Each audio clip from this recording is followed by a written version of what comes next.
Supplemental math videos from Circle Christian School. Okay, let's talk about triangle inequalities.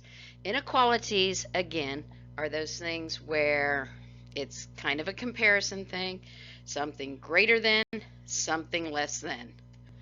So basically what you have to remember is that if you have a large side, then you have a large opposite angle. If you have a small angle, then you have kind of a opposite side. Enough said. Okay, everything gets based off of the hinge theorem. I know I'm kind of starting at an in-between place here, but if you think about hinges, what happens with the door, you open the door, you have a little bit of an opening, and then you really have kind of a side there or a way to get through it only a little bit. Got a big opening, then you can get to it, you can get through the door probably a little bit easier because you have a bigger angle. It's about the opposite angles. So basically, if you have a small side, a small angle, then you've got a small side. Got a medium angle, then you've got a medium side. If you got a large angle, and using the fact that all the angles inside inside of a triangle equal 180 degrees, so this is like 85 degrees, then the side opposite is going to be the largest. So therefore you can order your sides and order your angles from largest to smallest or smallest to largest by looking at the angles or the side number. The next thing that you have to remember is that the third side of any triangle here is always less than the sum of the other two sides.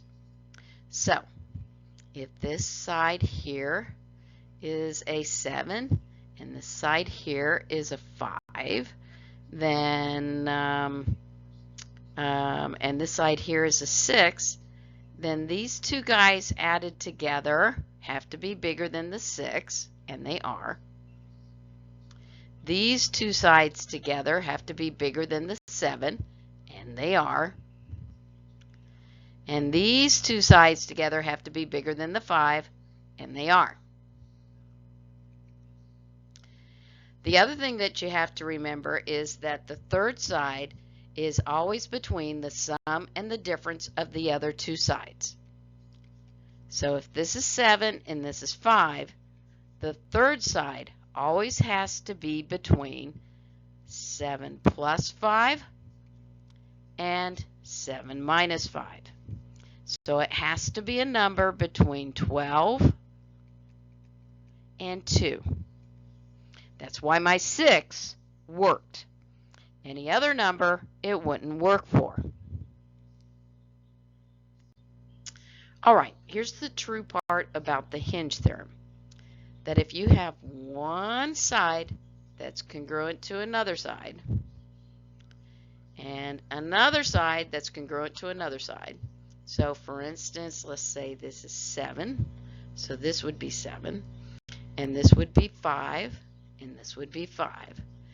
Let's say that if the angle here was, let's say 85 degrees, but on the smaller triangle, the angle that connects the two sides is 65 degrees, all we are really saying is that if we had a big angle here, then this side here is going to be bigger than this side here.